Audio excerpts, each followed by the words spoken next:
La famille, sérieusement, entre nous. Moi, personnellement, je connaissais cette histoire depuis que j'avais 13 ans. 13-14 ans. À peu près, ça fait 20 ans que je connaissais cette histoire, depuis que j'étais petit. Mais est-ce que vous avez déjà entendu cette histoire d'une fille qui s'est transformée par Dieu en chèvre parce qu'elle avait jeté le Coran par terre? Peut-être que d'entre vous, il y en a quelques-uns qui connaissent cette histoire. Bref, aujourd'hui, je vais vous prouver que cette histoire soit une réalité ou fake. Et c'est à vous de me dire dans l'espace commentaire de ce que vous en pensez. Bref, la famille, c'est parti pour la vidéo. N'hésitez surtout pas de la partager au maximum et de mettre un gros pouce bleu. C'est la récompense. Et on se retrouve à la fin de cette vidéo. Sur ce, bon visionnage aussi à toutes.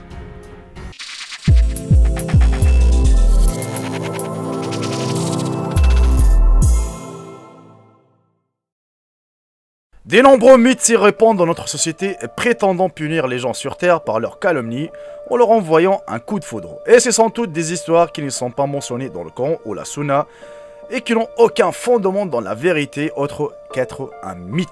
Les mêmes sont des histoires qu'on a l'habitude d'entendre et d'autres histoires que la maman avait l'habitude de nous raconter pour intimider ses enfants à propos d'une certaine chose. La fille qui s'est transformée en chèvre après avoir jeté le Coran. Il y a plusieurs années, le miracle d'une fille qui avait jeté le Coran et la colère de Dieu est apparue. Cette histoire a fait le buzz à son époque et a récemment également été couverte par les pionniers des sites de réseautage social. Il a été raconté que la jeune fille s'est transformée en chèvre quand elle a jeté le Saint-Coran et qu'elle était d'un état d'amane.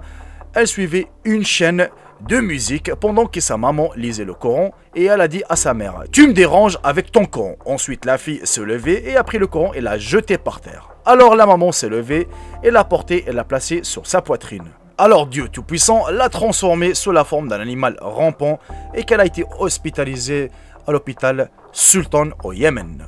Et dans un autre roman, il était très populaire sur les réseaux sociaux après l'apparition de la bande-annonce qui offensait le prophète Mohammed. Et ils ont partagé une photo du cinéma qui projettera le film, qui s'effondre en raison d'un tremblement de terre. Personnellement, j'ai classé ces histoires comme un mensonge, pour les raisons suivantes.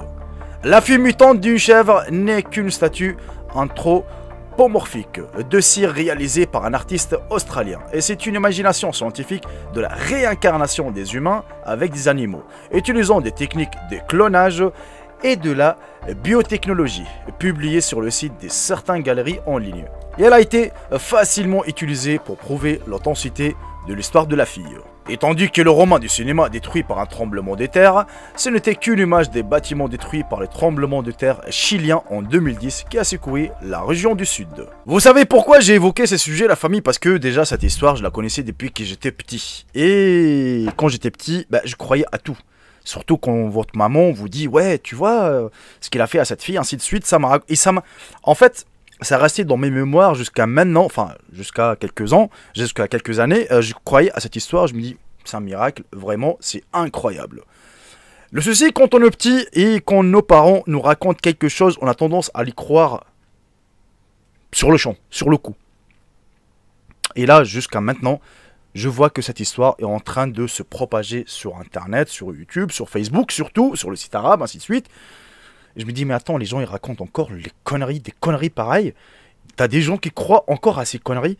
Donc là, je me dis, tiens, j'ai pris mon micro, ma caméra, et je me dis, pourquoi pas ne pas vous dévoiler la vérité. C'est qu'une statue en cire, en fait, qui était faite par un artiste australien, ni plus ni moins. Mais cette image a été utilisée pour prouver, en fait, l'authenticité de l'histoire, ni plus ni moins à la famille, en fait. Hein. Vraiment, ils ont utilisé cette image pour montrer l'authenticité de la connerie si vous préférez, parce que c'est vrai que peut-être l'histoire a été inventée, mais il n'y a pas de preuve. Peut-être vrai, peut-être faux, mais je pense à 1000%, c'est même pas 100%, c'est à 1000%, à 5000%, à 1 milliard%, c'est du fake.